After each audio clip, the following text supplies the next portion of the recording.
Welcome back to MotionPic Recap. Today we're going to recap the science fiction, thriller, and action movie titled, In Time.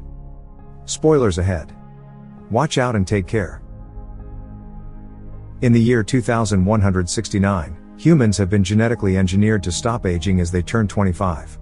However, when they do, they only have one more year to live. To see the time you have left until you die, you just have to look at your forearm. As time can be given and traded, it has now become the world's currency. A man called Will awakens and notices he is just under 24 hours. Today is his mother's 50th birthday, whose name is Rachel. The celebration, however, quickly turns into despair when the two start talking about being late on bills and loans. Will tells her that he will find some way to get a hold of more time. Rachel herself has less than 3 days left and will be gone for 2 days to work. She tells him to be at the bus stop when she returns since she will pay off the loan and won't have much time left when she gets back. Will promises. She gives him 30 minutes for his lunch, after which he kisses her goodbye and rushes to work. Before arriving at his work, he runs into a small girl who asks for a minute. Will gladly gives her 5 minutes, and she runs off happy. He arrives at the factory, where he works as an assembler and makes time storage devices. When the workday is over he clocks out, but receives less salary than expected. When he complains, he is told that the quota has increased and that he didn't reach it. Later that evening, Will is at a bar where some guys invite him to a poker game, but Will declines, telling them he doesn't have time. Instead he walks up to a drunk friend called Borel, who tells Will that a man called Henry with a century on his arm has bought drinks for everyone. As Borel points at Henry, Will sees a man eyeing for him. Will then goes up to warn Henry that he is being watched, and that he should leave, but Henry refuses. Suddenly, everybody in the bar runs out as a gang enters.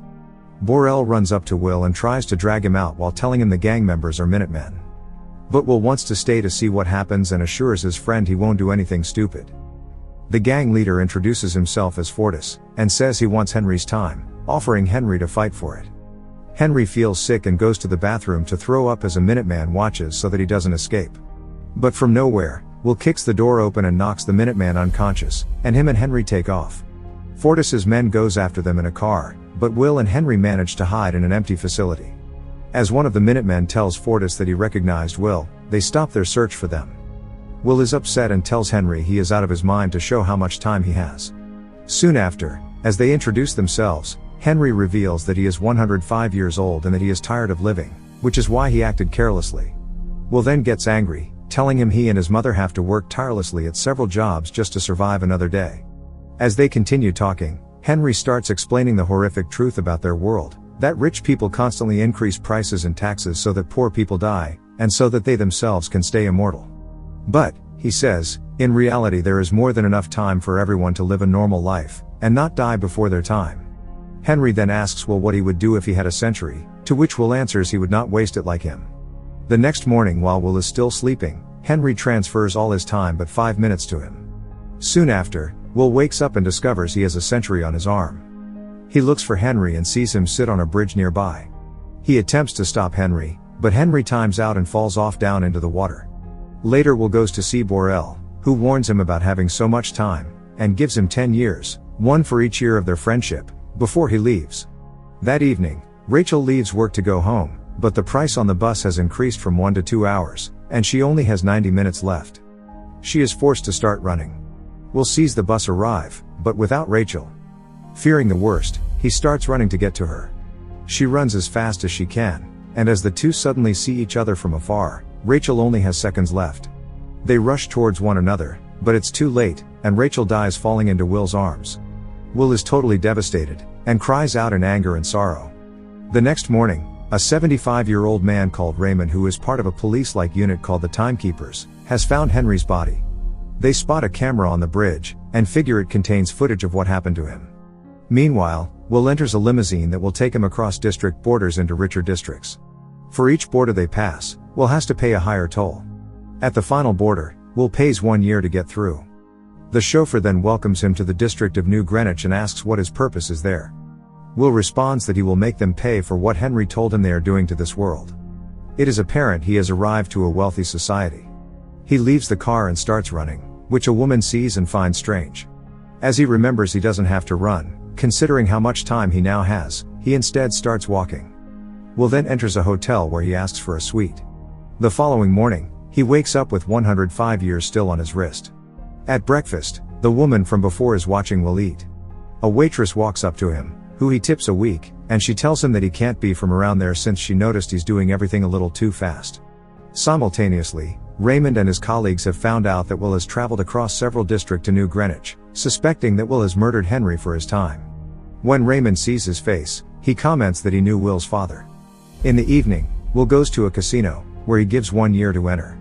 He is shown to a poker table where he meets a man called Philippe, who is almost 10,000 years on his clock. In the middle of the game, the woman who has been watching Will suddenly appears and sits down beside Philippe. Will bets all the time he has, leaving only 30 seconds on his wrist, for the chance to win a pot of 1,100 years, which he luckily does. Will now has 1,100 years on his hand. Philippe comments that he thinks it was a risky move, after which he introduces Will to the woman, who is his daughter Sylvia. Sylvia invites Will to a party they're having the following day, and he accepts the invite. The next day, Will buys a vintage car for 59 years, which he then arrives in at the party. Philippe welcomes him and introduces him to his mother-in-law, his wife, and once again Sylvia. Philippe invites him to another poker game. Later, Sylvia walks up to Will, telling her bodyguard they will be fine, after which she asks Will to dance with her. While dancing, Sylvia reveals to him that she saw him run, which reminds her about people from the ghetto. Sylvia also says she envies such people. She explains that all the time they have should make them free and happy, but instead it causes them to be worried and extremely careful of doing almost anything, which she is tired of. The only way for them to die is if something happens to them. Will then immediately leads her out and down to the ocean. He undresses and jumps into the water, telling her to do the same. Nervous, but also excited, she also undresses, after which they swim out naked together. They talk and begin to get really close to each other when a man suddenly calls out from the shore. They hide behind a rock, and Sylvia says she wants to go back. Once in the house again, Philippe asks if Will is ready for the poker game, which he is. But at that same second, Raymond and the timekeepers enter the building and demand to talk to Will. They bring Will into a room and ask how he got his millennium, to which he responds honestly that he won some of it in a poker game and received the rest as a gift from Henry. They don't believe his story, confiscate all but 2 hours of his time, and arrest him. As Raymond is about to leave, Will asks why he is investigating a suicide when murders happen every day, to which Raymond fascinated replies that he sounds exactly like his father did 20 years earlier. Will then begins attacking the timekeepers and takes Sylvia hostage. They run out to his car and drive away. A chase ensues as Raymond follows in his police car. On the highway, Raymond bumps his car against Will's, and Will's car begins to spin. However, Will skillfully gets control of it and drives in reverse. Raymond suddenly crashes into a truck, and the two manage to escape successfully. They hide under a bridge and Will asks to borrow a couple hours from Sylvia, but she refuses. They continue, and as the morning arrives, Will drives into a trap set by Fortis and his men, and the car crashes. The Minutemen soon after appear and they take almost all the time form the unconscious Will and Sylvia. As the two wake up, Sylvia has less than Will and Will shares a few minutes with her, after which they run. A while later, Raymond sees their crashed car. Simultaneously, Will and Sylvia have reached Borel's home and knocks on the door, but his wife opens and tells them Borel died of drinking too much. Only minutes left on their hand, Sylvia panics. Will sees she has diamond earrings, and the two run to a dealer close by who is willing to give 48 hours for the diamonds, which they accept. The duo then walk through the town as Will asks about her father. Eventually she reveals that Philippe is worth eons. They call Philippe and Raymond, and Will demands they give the ghetto district 1,000 years in exchange for Sylvia. Raymond says he will end up dead as his father if he continues. In the evening, the two head home to Will's apartment, where Will mentions that his mother timed out. He also talks about his father, who taught him a gambling game called Strong Arm which he was great at. Will's father won a lot of time, but gave it away, which Will think is why he died. They talk and find out that they are both in their late 20s, and begin to feel a stronger connection with each other. The next morning, Will is watching to see if Philippe transferred any time, which he did not, leaving Sylvia disappointed with her father. Will tells Sylvia that she's allowed to go home anyway. They go out to a public phone so Sylvia can call her father for a ride, and Will gives her a gun just in case. Before she goes, Sylvia kisses him. She then calls her father and angrily expresses her disappointment with him. Will is sitting across the road when suddenly Raymond appears from behind with a gun in his hand. Sylvia turns around and panics as she sees Raymond, and then shoots him. Raymond is just injured, but instead of stealing his time, Will gives him a few hours before stealing his car. A couple hours later, Raymond's partner finds him, who thought he had timed out, and is surprised to see how much time he has. Meanwhile, Sylvia and Will act like timekeepers, and they stop a car to steal some time from a rich passenger, and then take their car. Later, the two are sitting in the car watching themselves on the news.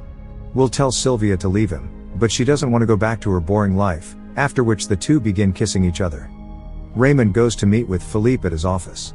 Philippe asks him if they have made progress in rescuing his daughter, but Raymond tells him that she doesn't seem to want to be rescued. Instead, Raymond has issued a warrant for her arrest, and tells Philippe that he will also issue a warrant for his arrest if he were to help Sylvia in any way. Simultaneously, Will is showing Sylvia how to use a gun, after which Sylvia tells him she knows how to get more time. Next, the two are doing a smash and grab on one of Sylvia's father's loaning company branches, stealing time storage devices, and telling all the poor people that are there to take whatever they can too. During a couple of weeks, the two steal time from Philippe's company at different locations, and give all the time they take to poor people. Philippe can't understand that Sylvia would do something like this, but his wife tells him that it's because he's suffocating her, like he does to all of them. One night, Will and Sylvia are playing strip poker as Raymond suddenly finds them. The two jump out of a window and start running, and Raymond chases after them. They get to a bus, but the bus driver recognizes them, and so they bribe him to drive and successfully escape. A day later, Fortis is looking for Will and Sylvia since there is a 10-year reward to catch them. Him and his Minutemen stop and interrogate a group of people on the street, taking one man's time so he dies, and threaten to do the same to the others if no one tells them about Will's whereabouts. One man steps forward to show them. Meanwhile, Will and Sylvia are sitting on a couch in a hotel room, remarking that they will probably get killed if they are caught. Suddenly, the door kicks open and Fortis and his Minutemen storm the room. The gang threaten them, and Fortis wants their time, but offers Will to fight for it in a game of strong arm, just like he offered Henry before.